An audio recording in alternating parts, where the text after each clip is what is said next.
الحمدللہ وقفا والسلام علی سید المرسلین اما بعد السلام علیکم ورحمۃ اللہ وبرکاتہ۔ دین اور مذہب لغوی معنی میں طریقہ کو کہتے ہیں، مگر اصطلاحی معنی میں دونوں میں فرق ہے۔ دین شریعت اور ضابطۂ حیات کے مجموعہ کا نام ہے، مگر مذہب صرف شریعت کو کہتے ہیں۔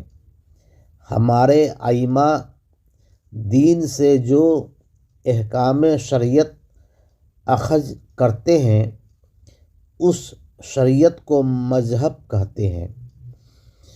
دین صرف ایک ہے جس کا نام اسلام ہے، مگر مذاہب چار ہیں جس کا نام حنفی، مالکی، شافعی اور حنبلی ہے۔ عوام پر چاروں میں سے کسی ایک کی تقلید واجب ہے۔ اہل حدیث کوئی مذہب نہیں ہے بلکہ ایک گمراہ فرقہ ہے۔ وآخر دعوانا الحمدللہ رب العالمین۔